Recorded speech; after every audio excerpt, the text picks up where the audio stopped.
여러분 명절을 잘 보내셨습니까? 명절이 끝나고 나면 후유증이라는 게 꼭 따라오죠. 제가 오늘 자료에 보니까 어린 자녀들도 명절 후유증이 있다라는 그런 자료를 보게 되었습니다. 스트레스를 받는 엄마의 스트레스를 가장 직접적으로 받는 게 바로 어린 자녀랍니다. 그런가 하면 사촌 형제들 주변에 잘 나가는 아이들과 비교당하면서 스트레스를 받는답니다. 단 유일한 소망이 이제 친척들에게 용돈을 받는 것인데 그 용돈마저도 나중에 이제 돌아와서 비교당합니다. 너는 얼마 받았니? 너는 얼마 받았니? 그러면서 많이 받았다고 하는데 자괴감을 느끼고 거기서 또 스트레스를 받습니다.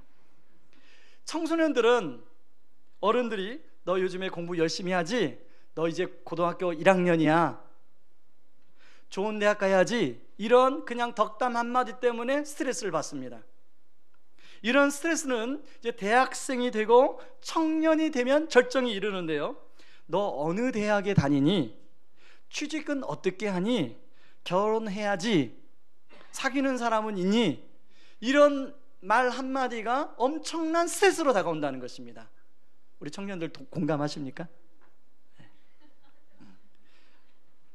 여러분, 그래서 우리 청년들이 명절에는 친척집에 가고 싶지 않다는 거예요. 여러분, 우리 자녀들만 이런 스트레스를 받을까요? 이미 알려진 바대로 가장 이혼율이 높은 것이 명절 끝나고입니다. 여러분, 이런 갈등의 시작이 뭐냐면 말 때문에 시작이 된다는 거예요. 그래서 제가 지난 주일날 설교할 때 친절한 말, 따뜻한 말, 배려하는 말, 그런 명절이 되자고 우리 서로 인사도 했잖아요. 어떻게 여러분 잘하셨습니까? 저는 잘했을까요? 네, 여러분이 참 그래도 1부 때 예배 드린 분보다 2부 때 예배 드린 분이 저를 확실히 신뢰하네요. 1부 때는 아니요? 라고 대답하시더라고요. 오늘로 특세 때부터 살펴본 야고보서를 이제 마무리하게 되는데요. 우리가 잘 알다시피 로마서는 칭의에 대한 믿음을 강조하는 책이라면 야고보서는 성화에 대한 믿음을 강조하는 책입니다. 즉 삶을 강조하고 있습니다. 그래서 야고보서의 핵심 성경 구조를 보면 행함이 없는 믿음은 죽은 믿음이라 뭐 이렇게 무섭게 말을 하면서 계속 행함을 강조하고 있습니다. 그래서 우리도 이번 특세 주제로 가라 복음적 삶으로 라는 특세 주제로 우리가 설교를 했습니다. 그러나 문제는 야고보가 이렇게 말하는 행함, 복음적 삶을 잘못 이해하게 되면 부작용이 나타나는데요. 자신의 의로움으로 다른 사람을 자꾸 판단하고 정죄하는 일이 공동체와 관계 속에서 발생하게 됩니다. 그리고 자기 확신에 빠지게 되는 역효과가 일어나게 돼요. 그래서 오늘 12절에 보면 너무 강한 자기 확신에 빠진 나머지 함부로 맹세하는 사람들이 많아집니다. 그래서 뭐라고 12절에 쉬운 성경에 제가 인용해 왔습니다. 같이 한번 읽어보겠습니다. 형제 여러분, 무엇보다도 맹세하지 마십시오. 하늘이나 땅이나 그 어떤 것으로도 맹세하지 마십시오. 그런 것은 그렇다고 말하고 아닌 것은 아니라고 분명히 말하여 하나님의 심판을 받지 않도록 하십시오. 이런 오류에 빠진 사람들이 우리가 복음서에 살펴본 바리새인들입니다. 그리고 이런 삶을 가리켜 우리는 율법주의적인 삶이라고 이야기합니다. 그래서 바울은 로마서에서 그런 사람들에게 지겨울 정도로 하나님의 의에 대해서 이야기합니다. 믿음은 그런 게 아니라고. 어떤 사람들은 로마서에서 이야기하는 하나님의 의로움과 또 야고보서에서 이야기하는 하나님의 의로움이 충돌이 된다라고 이야기합니다. 그것은 성경을 단편적으로만 본 거예요. 성경을 깊이 보면 로마서에서 말하는 하나님의 의로움과 야고보서에 말하는 하나님의 의로움은 굉장히 밀접하게 연관이 되어 있습니다. 야고보가 말하는 핵심 메시지는 하나님의 의로움이 어떻게 구체적으로 공동체 안에서 구현되는가를 다루고 있다면, 바울이 로마서에서는 하나님의 의로움이 하나님과 나와의 관계 속에서 어떻게 이루어지고 있는가를 집중적으로 다루고 있습니다. 예를 들면 로마서 8장이 로마서 중에서도 성경 중에 성경이라고 그래요. 성경 중에 보석하면 로마서 8장이라고 그래요. 그 중에서도 핵심 구절이 뭐냐면 로마서 8장 32절이에요. 같이 한번 읽어볼까요? 시작 읽어봅니다. 자기 아들을 아끼지 아니하시고 우리 모든 사람을 위하여 내어주신 이가 어찌 그 아들과 함께 모든 것을 우리에게 주시지 아니하겠느냐. 자, 이 말씀처럼 하나님의 사랑이 우리 개인의 삶에 얼마나 지독할 정도로 나타나고 있는가를 계속 이야기하는 게 로마서예요. 그런가 하면 야고보서는 이런 하나님의 사랑이 공동체 안에, 사람들과의 관계 안에 어떻게 구현이 되어야 되는가를 이야기하고 있는 게 야고보서입니다. 여러분 이제 로마서와 야고보서의 강조점을 아셨죠? 명확하셨죠? 좀 반응을 좀 해주십시오. 예. 제가 이렇게 반응을 요구하는 건요, 조는 분이 계셔서 그래요. 그래 이해하시면 됩니다. 그래서 야고보서에는 그렇게 지겹도록 삶에 대해서 강조하면서 마지막 마무리를 어떻게 하냐면 서로 기도하고 그리고 하나님의 사랑을 전하는 복음 전도의 삶을 이야기하고 있습니다. 여러분 가정은 안 그럴지도 몰라요. 간혹 저희 집은요, 저희 집사람이 기가 막히게 초능력적인 기억력을 갖고 있습니다. 그래서 저는 하나도 기억이 안 나는데 과거 한 20년 전 데이트할 때 결혼 초의 이야기를 끄집어내서 이야기할 때가 있어요. 그때가 되면요 완전히 제가 꼼짝 마요. 딱 수갑이 묶여져서 변명할 수가 없어요. 명확한 것을 이야기하니까. 구체적인 사건 육하 원칙을 가지고 얘기를 하니까요 꼼짝 마요. 얼마 전에도요, 여보 당신 데이트할 때 결혼 초에 어떠했는지 아세요?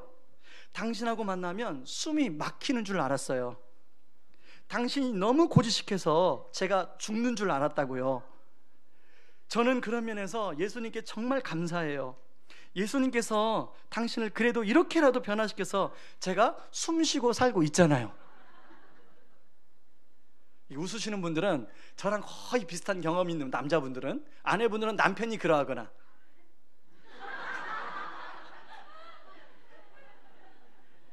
여러분 이것이 칭찬입니까? 칭찬이 아닙니까? 아내 표현에 의하면요, 제가 데이트할 때 2차선 이게 도로가 있잖아요. 2차선 도로가 있는데 횡단보도가 한 100m쯤 있는데 보통 저희 집사람은 그냥 횡단보도로 이렇게 건너가요. 근데 저는 절대로 그러면 안 된다는 거예요.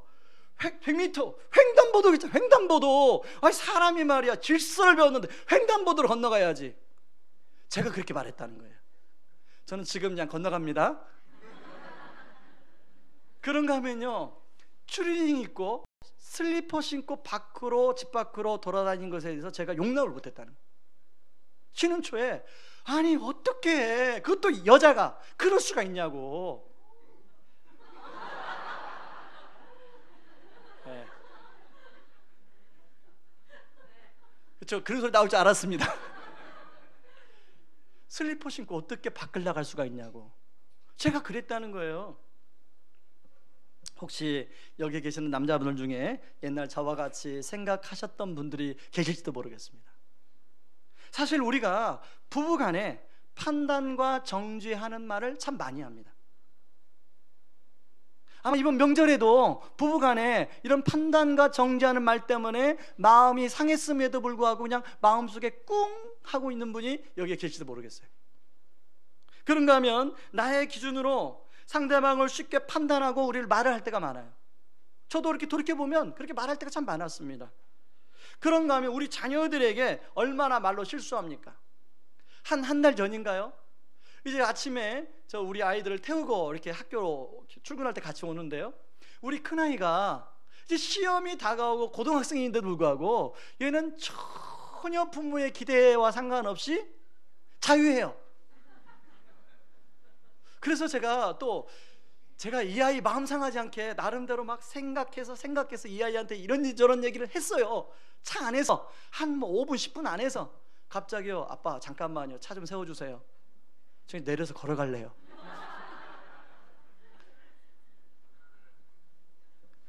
여러분 우리가 명절에 우리가 친척 자녀들에게 나도 모르게 그냥 무심코 던진 말, 그리고 아니면 내가 둔 눈치 때문에 그 친척의 몰라요 그 누군지는, 그 아이가 상처를 받을 수도 있다는 거예요.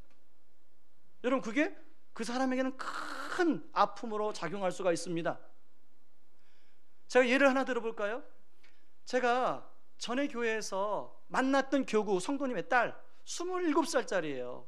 그 아이는 중학교 2학년 때 그 친한 친구가 너무 예쁘고 공부 잘해서 시기한 것 뿐이에요. 그것 때문에 이 아이에게 평생 강박증이 왔어요. 평생 집 안에서 못 나와요.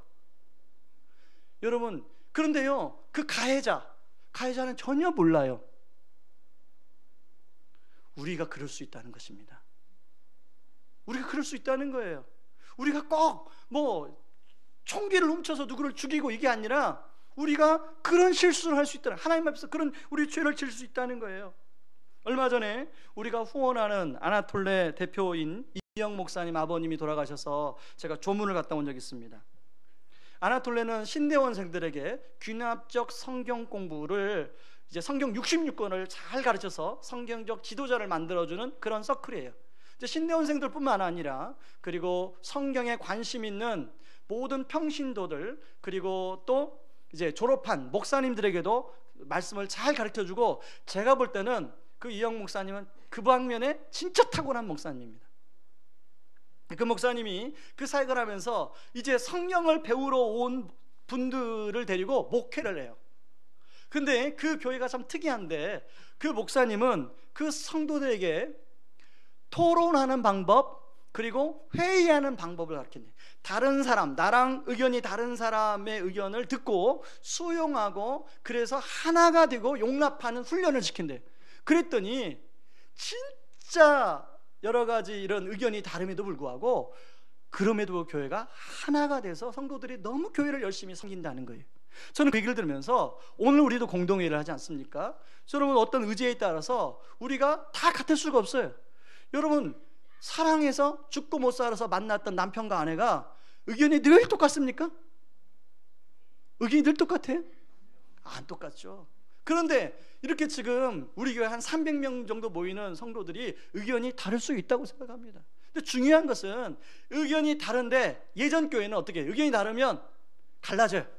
피아노로 옮기는데 의견이 달라서 교회가 둘로 갈라졌다, 아시죠? 그럴 수 있어요. 중요한 것은 의견이 다를 수 있음을 인정하고 서로 존중하고 그 결과에 따라서 하나가 되어서 나가는 게 중요한 거예요. 이제 예배 후에 공동회의가 진행이 될 텐데, 우리 공동회의에도 결과가 어떤 결과 나오든 그런 은혜가 있기를 주님의 이름으로 축원합니다. 그래서 야고보는 마지막을 판단이 아닌 사랑으로 야고보서를 마무리하고 있더라는 것입니다. 저는 이 말씀을 준비하면서 야고보 말하는 진정한 복음적 삶이 무엇인가? 바로 하나님의 사랑으로 사랑하라. 이게 야고보의 진정한 복음적 삶의 결론이에요. 이걸 깨닫고 정말 은혜가 됐어요. 그래서 제가 너무 은혜가 돼가지고 어제 우리 교역자들하고 점심을 먹으면서 설교 본문을 이렇게 들고 가서 우리 교역자들한테 막 제가 너무 흥분해서 교역자들한테 그 본문을 설명을 해줬어요. 제가 은혜를 받고, 우왕 우리 모든 성도님들이 판단이 아닌 서로 사랑으로 나아감으로 진정한 복음적 삶의 영성이 우리 안에 채워지기를 주님의 이름으로 축원합니다. 그렇다면 판단이 아닌 사랑으로 나가는 공동체가 되기 위해서 어떻게 하는 것인가? 자, 첫 번째는 판단이 아닌 기도함으로. 저를 따라하시기 바랍니다. 판단이 아닌 기도함으로. 당시 유대인들의 문화 속에서는 고난당하거나 병든 자들에 대한 시각이 항상 죄와 연결되어 있었습니다. 그래서 요한복음 9장 2절에 보면, 나면서부터 눈이 보이지 않는 시각장애인을 향해서 제자들이 예수님께 이렇게 물어요. 요한복음 9장 2절, 제자들이 물어 이르되 랍비여, 이 사람이 맹인으로 난 것이 누구의 죄로 인함입니까? 자기입니까? 그의 부모입니까?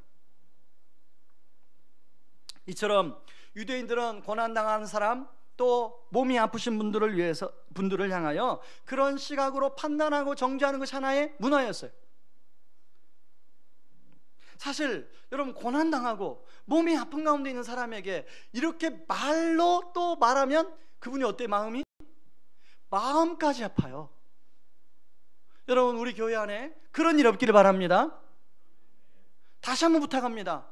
우리 교회 안에 그렇게 고난당하고 몸이 아프신 분들에게 당신이 죄를 졌기 때문에 그렇다, 당신이 사고당한 것은 당신이 뭔가 잘못했기 때문에 그렇다, 그렇게 가서 선지자적 사명을 가지고 가서 그렇게 말하는 건 그건 아닙니다. 그건 성숙한 신앙이 아니에요. 그건 잘못된 이게 치우친 신앙이에요. 여러분, 예수님께서 무엇이라고 말씀하십니까? 예수님은 3절에 예수께서 대답하시되, 같이 읽습니다. 이 사람이나 그의 부모의 죄로 인한 것이 아니라 그에게서 하나님이 하시는 일을 나타내고자 하심이라. 예수님은 그런 것이 아니라는 거예요. 그래서 야고보는 이런 주님의 뜻을 잘 이해하고 무엇이라고 권면하냐면, 너희 중에 병든 자가 있느냐? 그는 교회 장로들을 청할 것이요 그들은 주의 이름으로 기름을 바르며 그를 위하여 기도할지니라. 교회 지도자들은 그런 어려움과 고난 속에 있는 분들을 성경을 가지고 판단하고 정죄하는 게 아니라 위로하고 기도해 주라는 거예요. 여기서 기름은 당시 약으로 사용되는 것입니다. 또 어떤 분은 그런 분들이 있어요. 약 필요 없어, 그냥 기도만 하면 돼. 이것도 균형이 아닙니다. 여러분, 하나님 우리에게 약과 또 의사 선생님들과 병원을 주신 것은 그로도 치료도 받고 또 하나님께 기도하면서 치료를 받는 거예요. 균형을 이루는 거예요. 균형. 어떤 분은 또 약으로만 치료하려고 그래. 기도는 안 하고. 그것도 아닙니다. 우리가 중요한 것은 뭐가 중요하다고요? 균형이 중요해요. 균형. 이렇게 균형을 잘 잡아가시는 성도님들이 되시길 바랍니다. 그러면서 그 다음에 믿음의 기도에 대해서 언급합니다. 15절 16절을 같이 한번 읽어보시기 바랍니다. 시작. 믿음의 기도는 혹시 죄를 범하였을지라도 사하심을 받으리라. 그러므로 너희 죄를 서로 고백하며 병이 낫기를 서로 기도하라.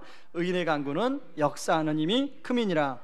자, 15절과 16절에 나오는 믿음의 기도와 의인의 간구는 같은 말입니다. 그러면 어떻게 하는 것이 믿음의 기도고 어떻게 하는 것이 의인의 간구냐? 그 핵심이 16절에 있어요. 여러분, 16절은 자, 우리가 보통 만나면 서로 기도하잖아요. 근데 16절에 전제가 굉장히 중요한 전제가 있어요. 기도하기 전에 뭐예요?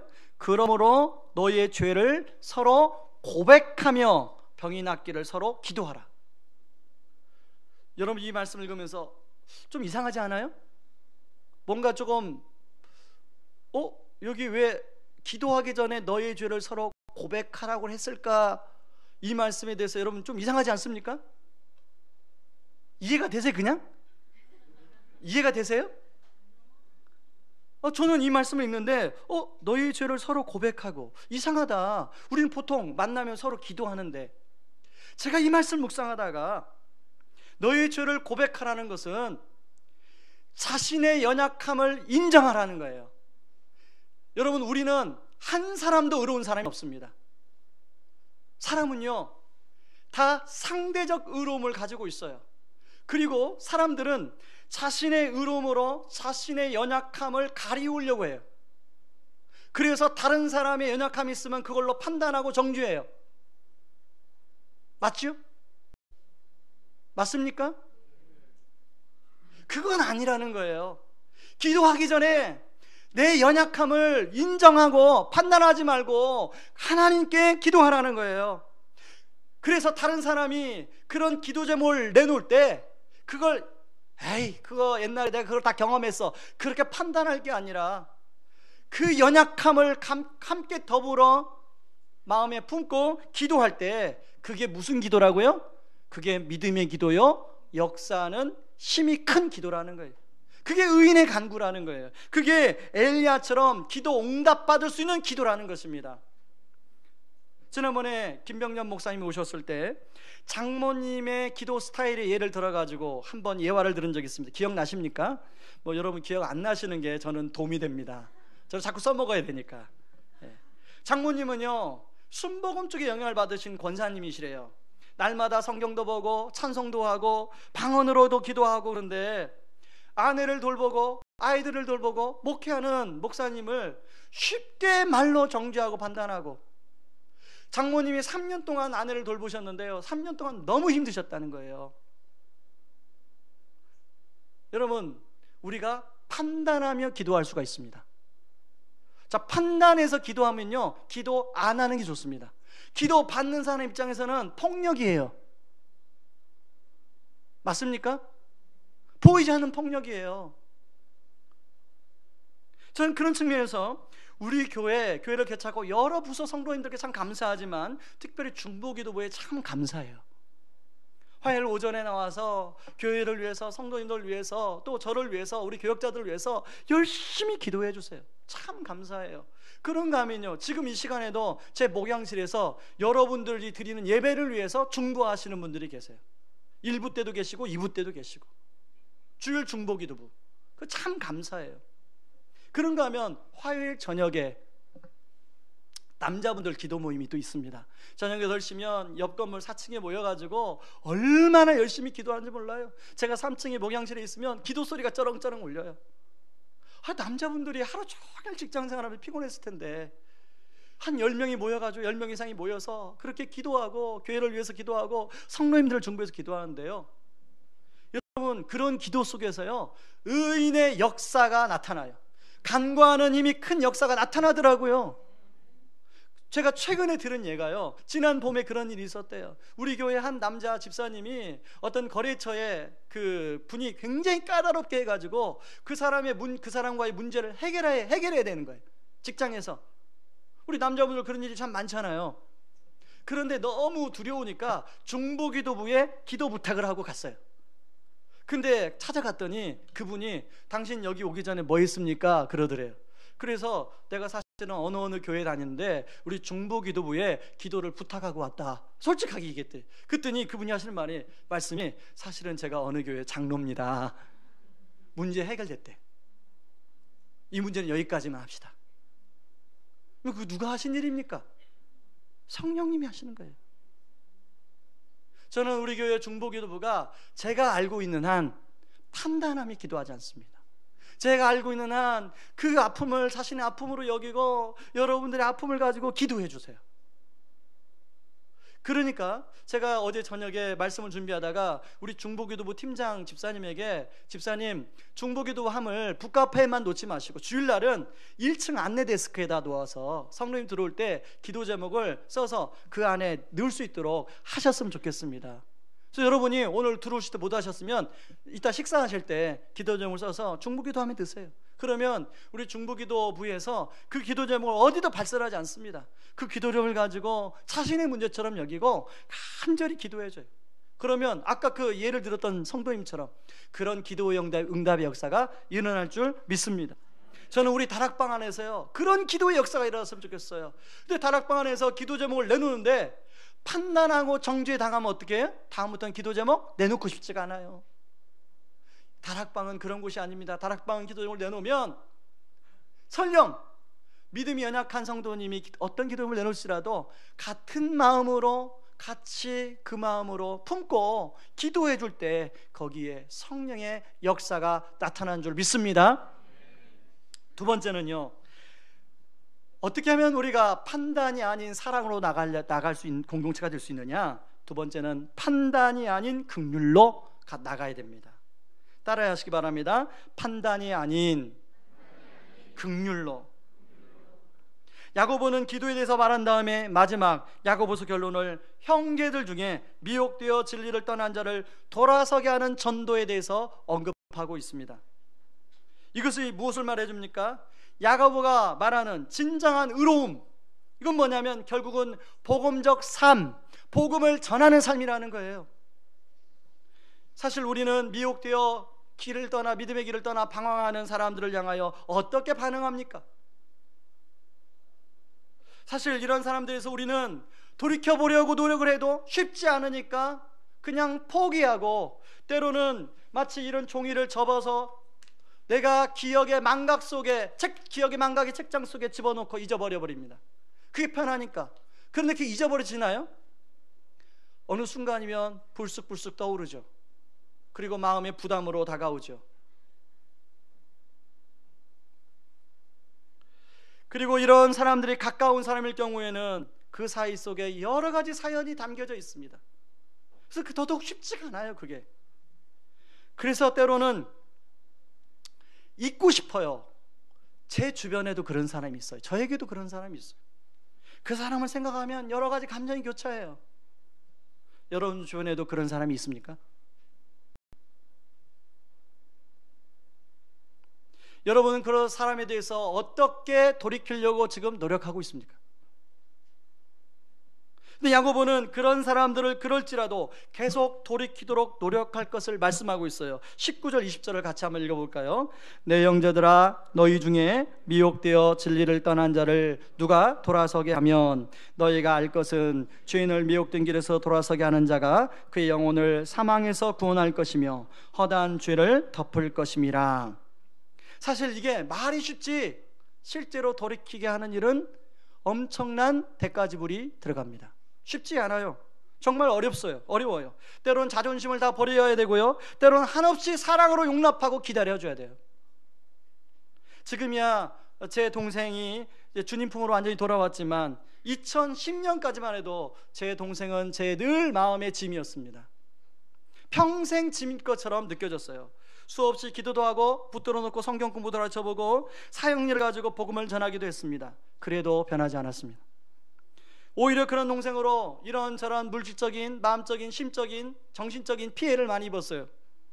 그때는 정말 힘이 들어서 하나님께 눈물로 호소도 기도했어요. 왜 저는 남들이 하지 않는 생고생을 해야 됩니까?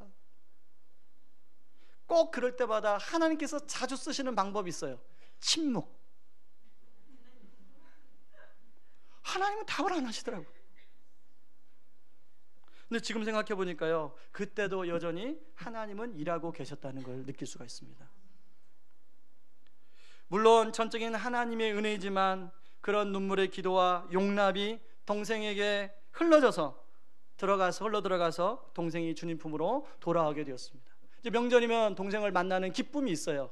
만나서 동생도 저를 만나는 기쁨이 있고 저도 동생을 만나는 기쁨이 있는데, 이번에는 이제 주일이 추석이었기 때문에 제가 예배 드리고 가니까 동생은 이미 가고 없더라고요. 전화만 통화했는데, 동생은요, 길러주신, 가장 먼저 명절이 되면 길러주신 저희 어머니한테 먼저 와요. 그리고 두 번째는 광주에 사시는 낳아주신 어머니한테 가요. 그 다음에 자기 장모님한테, 부산에 사시는 장모님한테 가요. 저희 동생은 명절이면 어디 전주 찍고 광주 찍고 부산 찍고 양산에 살거든요 지금. 그런데도 동생이 참 그 일을 너무 잘하고 있어요. 이번에 갔더니요, 어머니가 동생 자랑을 얼마나 하는지. 근데 그게 시기 질투가 아니고 너무 기뻐요. 동생 자랑을 하는데. 저는 동생하고 달라가지고 저는 손기술이 없는데 동생은 손기술이 있습니다. 아시다시피 말씀드렸지만 어머니도 이제 그 83세시고 형님도 허리가 아프기 때문에 남자가 할 일을 못해요. 남자가 할 일이 참 많잖아요. 근데 이번에 갔더니 어머니께서 하시는 말씀이 동생이 그 힘든 일을 다 정리해주고 왔다는 거예요. 너무 좋아하시더라고요. 이런 동생을 보면 한편으로 기쁘면서도요, 저보고 동생을 타임머신으로 과거로 돌려놓고 또 하라고 하면 저는 못합니다. 저는 못해요. 하나님, 저는 절대로 그거 못합니다 라고 말해요. 근데 최근에 하나님께서 어떻게 생각하면 제 동생보다 더 까다로움에 대한, 까다로울 수 있다고 생각하면 까다로운 분에 대한 부담을 하나님 저한테 막 주고 계세요. 지난주에도 그분을 여러분 만났는데요, 대화를 하는데요, 극심한 편두통이 몰려와서 머리가 깨질 정도로 아파서 제가 머리를 휘어잡고 대화를 했습니다.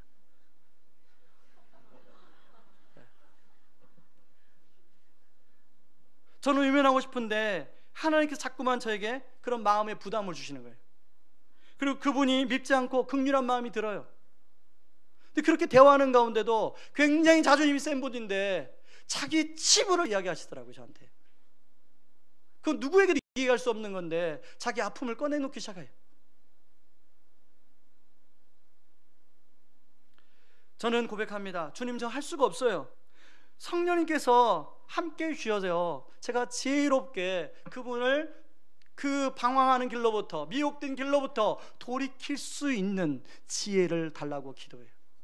근데 할 수만 있다면 저는 피하고 싶어요. 진짜 솔직한 심정으로 피하고 싶어요. 20절에 보면요, 허다한 죄를 덮어준다고 할 때 이 덮다라는 단어가 나오는데, 이 덮다라는 단어는 칼립토라는 단어입니다. 이 말은 덮다, 가리다, 숨겨주다, 용서해주다라는 뜻을 가지고 있어요. 저는 이 단어를 생각하면 2004년도 봄이 떠올라요. 2004년도 봄에 교회에서 기도를 하고 있는데 하나님이 갑자기 저의 그 치부를 드러내기 시작하시는 거예요. 저는요, 제가 여러분들 말씀했지만 저는 바른 생활 사나이, 스스로 생각하기에, 남이 그렇게 생각하는 게 아니라 저 스스로 생각하기에 바른 생활 사나이. 그런데요, 성령님께서 제 죄야, 제 치부를 드러내시는데 그 치부 앞에서 제가 더 이상 바른 생활 사나이가 아니더라고. 찬송가 151장에 나오는 벌레만도 못한 죄인이 바로 저더라고. 하나님, 제가 죄인입니다. 제가 죽을 수밖에 없는 죄인입니다. 인정합니다. 그런데요, 눈물, 콧물 다 쏟아지는 거예요. 한참 눈물, 콧물을 쏟고 나니까 또 어떤 게 떠오르냐면 하나님의 십자가의 사랑이 쓰나미가 돼가지고 저를 덮치기 시작하는데요, 또 한참이나 울었어요.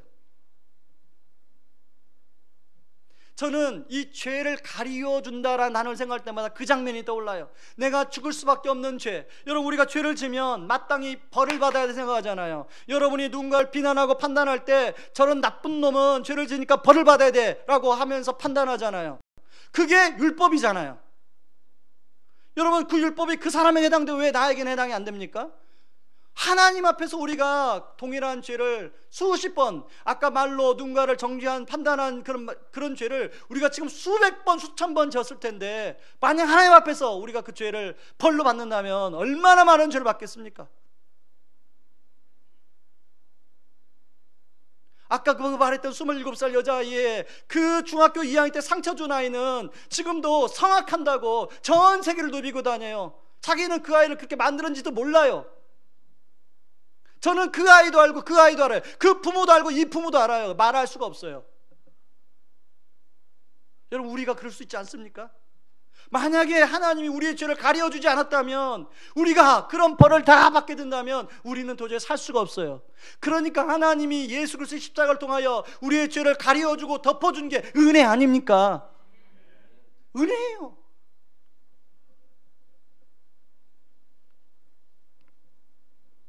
그런데 하나님은 그 놀라운 은혜를 이제 나에게 부담을 주는 그 누군가가 경험하기를 원하시는 거예요. 만약에 그 사람이 그걸 경험하면 내 인생에 일어났던 천지개벽이 그 사람의 인생에도 일어나는 거예요. 내 인생에 일어났던 그 인생이 뒤집어지는 역사가 그 사람에게도 일어날 수 있다는 거예요. 이 일을 야고보서가 가장 마지막 권면에 하고 있습니다. 진짜 복음적 삶은 그런 사주의 기쁨을 그 누군가에게 경험토록 해주는 것, 그게 진짜 복음적 삶이라는 거죠. 그러면서 새생명 축제는 그것 때문에 있습니다. 이번에는 지난 창립 기념주일에 오셨던 우리나라 색스포니스트, 유명한 색스포니스트죠, 박광식 선교사님이 이번에 한 번 더 와주시기로 했습니다. 지난번 봄에 우리 교회 오셔서 너무 좋은 인상을 받으셔서 가시면서, 목사님, 제가 다음에 올 때는 사례를 안 받고 올 테니 꼭 교회가 필요할 때 저를 불러주십시오 라고 하고 떠나셨어요. 근데 이분 스케줄이 워낙 바쁘니까 미리 스케줄 잡으면 안 돼요. 그때 10월 마지막 주 새생명 축제니까 선교사님 스케줄 보세요. 딱 한 주 비었더라고요. 유럽 스케줄, 어디 스케줄이 있는 딱 한 주 비었어요. 오시기로 했어요. 제가 왜 그분을 다시 모시냐면, 그분은 이 색스폰도 잘 부르지만 그분의 삶이 우러나는 간증을 통하여 복음을 너무 잘 전해요. 여러분, 그러니까 여러분 그런 분들을 교회에 모시고 오세요. 우리 교회 등록 안 해도 괜찮아요. 모시고 오셔서 그분이 그 주의 예배를 통하여 자기의 삶을 한번 돌아보는 기만 가져도 그건 은혜예요. 전혀 그런 것이 죄의식 없이 사는 사람이 그게 죄고 정말로 은혜가 필요한 사람이고 라는 걸 깨닫는 것만 해도 그게 복음이에요.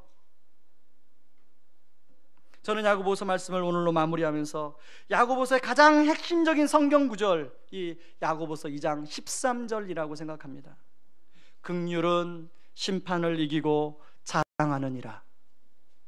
만약에 제가 야고보서 5장까지 연구를 해놓고 동판을 만들었더라면 동판에 그 성경 구절, 행함 없는 믿음은 죽은 믿음이라, 그 말을 안 넣었을 거예요. 그게 야고보서 핵심 구절이 아니더라고요. 야고보서를 제가 열심히 연구해 보니까 아니고, 다시 긍휼은 심판을 이기고 자랑하느니라.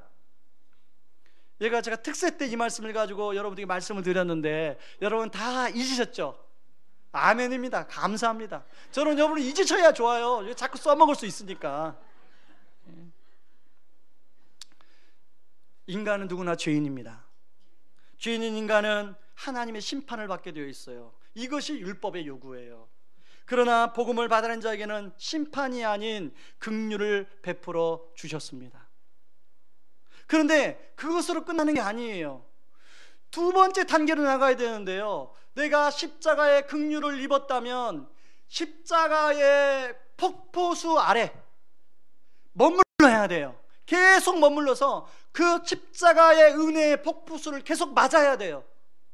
여러분 지금 계속 십자가의 은혜의 폭포수를 여러분이 맞고 있습니까? 여러분 맞고 있지 않다면 여러분이 은혜의 십자가 폭포수 아래 앉아야 돼요. 여러분 산에 가면, 폭포 아래 가면 폭포수가 계속 떨어지잖아요. 근데 그 폭포수 아래 들어가지 않으면 폭포수를 맞을 수가 없어요. 우리가 그리스도 은혜의 십자가의 폭포수 아래 늘 머물러야 돼요. 그 폭포수가 늘 내 심장을 적시고 내 마음을 적시고 내 영혼을 적셔야 돼요. 그게 2단계예요. 3단계는 뭐냐면 여러분 그 죄를 가리워 주시는 하나님의 은혜, 그 폭포수의 은혜를 매일 맞으면 그 다음에 뭐 하고 싶은지 아세요? 그게 얼마나 좋은지 자랑하고 싶어요. 그게 얼마나 기쁜지 자랑하고 싶어요. 만나는 사람마다 자랑하고 싶어요. 그 단계가 3단계예요. 그 단계까지 나가야 돼요. 저는 우리 교회 성도님들이 그 단계까지 나아가는 은혜가 있기를 바랍니다. 말씀 마치면서요, 저를 따라하시면 긍휼은 심판을 이기고 자랑하느니라. 이런 삶을 살기를 주님의 이름으로 축원합니다. 우리 시간에 다시 찬양하며 나가기로 하는데요, 2주 전에 불렀던 찬양입니다. 다시 복음 앞에 라는 찬양인데요, 가사를 음미하면서 이 찬양을 같이 했으면 좋겠습니다. 많은 이들 말하고 많은 이들 노래는 하지만 정작 가지 않는 길, 함께 찬양합니다. 많은 이들 말하고 많은 이들 노래는 하지만 정작 가지 않는 길, 두려운 생각보다 많이 힘들고 험한 길보다 그저 말로만 가려기에 점점 멀어져만 가네. 내게 생명 주었던 그 길 점점 이용하려 하네.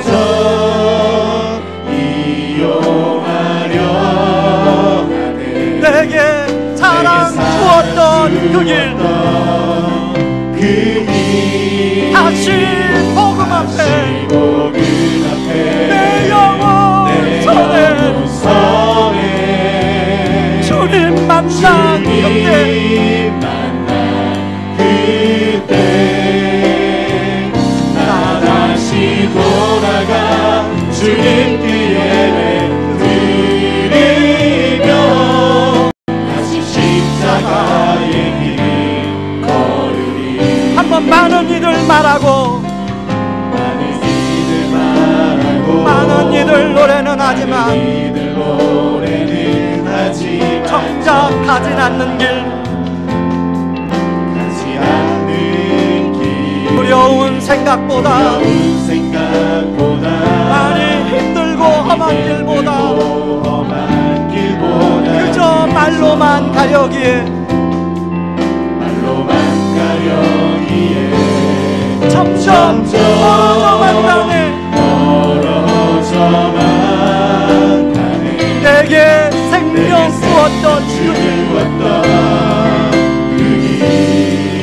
점점 이용하려 하네.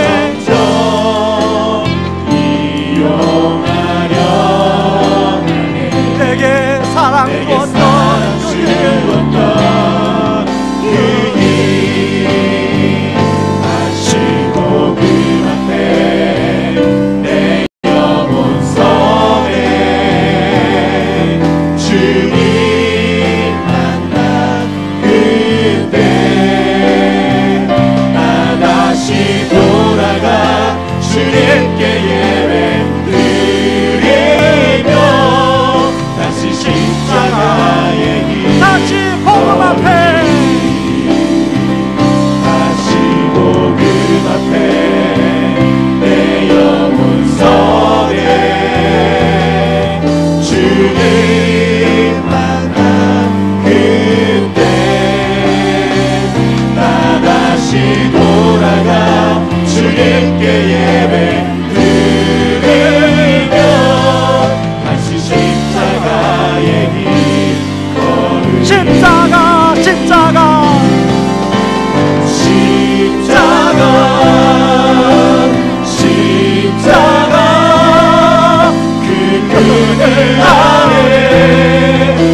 구하길 원합니다.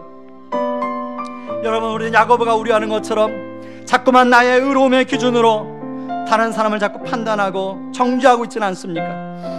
야고보는 진정한 복음적 삶은 판단이 아닌 사랑이라고 이야기하고 있습니다. 하나님, 그런 공동체가 되기 위하여 하나님, 제가 판단하지 아니하고 서로의 약함을 고백하고 품어주는 그런 기도자가 되게 하여 주시옵소서. 하나님, 미혹에 빠져 방황하는 영혼들을 판단이 아닌 긍휼히 여기고 복음을 전해 사죄의 기쁨을 경험케 하는 그런 사람 되게 하여 주시옵소서. 그래서 저희 삶 안에 긍휼히 심판을 이기고 자랑하는 삶이 이루어질 수 있도록 주여 도와주옵소서. 우리 같이 한번 기도하며 나가겠습니다. 기도합니다. 고마우신 하나님 아버지, 고맙고 감사합니다. 하나님, 아버지가 말하는 삶을 위해서 아버지의 의로움에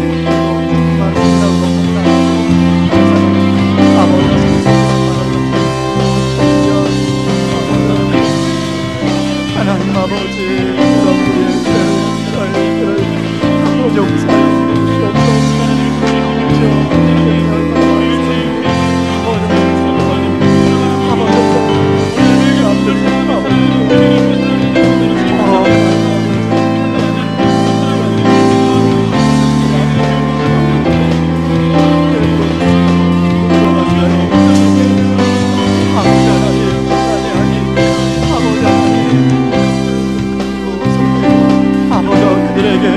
전할 수 있도록 하나님 아버지 도와주시옵소서.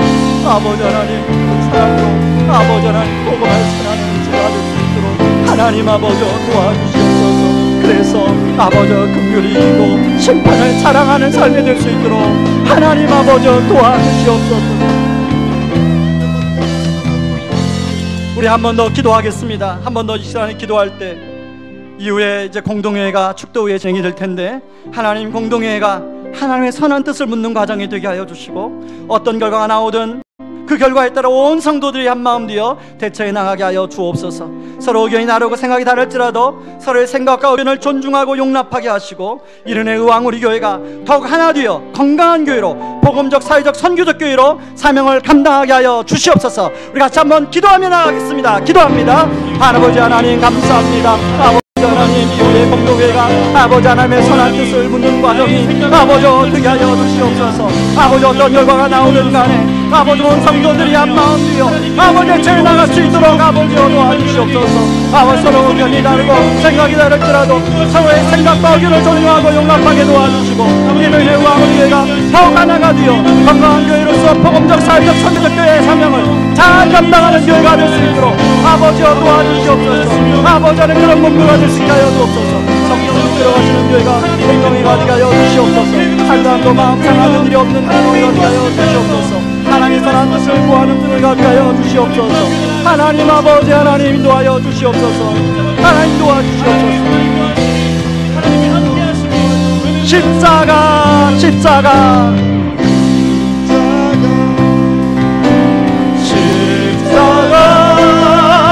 그 그늘 아래 내 소망이 있네. 십자가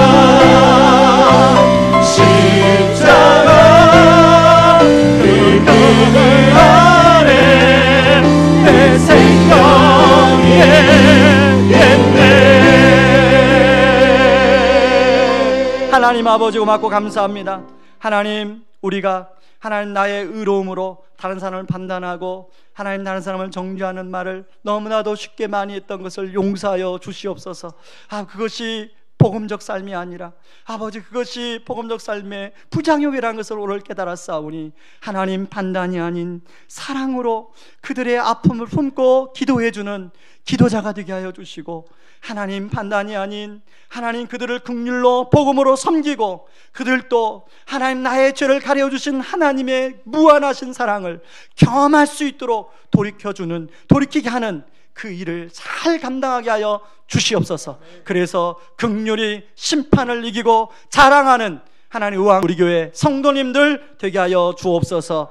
지금은 우리를 죄에서 구원하시기 위해 자신을 친히 십자가에 내어주신 그 크신 우리 주 그리스도의 은혜와 아들을 내어주면서까지 우리를 사랑하신 하나님의 다음없는 사랑하심과 지금도 우리를 위하여 친히 기도해 주시고 동행하여 주시는 성령님의 은혜가 판단이 아닌 서로의 연약함을 고백하고 품어주는 그런 기도를 사모하며 미혹에 빠져 방황하는 영혼들을 판단이 아닌 긍휼로 섬기고 복음을 전해 진정한 죄 용서의 기쁨을 누리도록 도와주는 삶을 사모하는 모든 성도님들의 삶 위에 이제로부터 영원까지 항상 함께하기를 주의 이름으로 축원하옵나이다.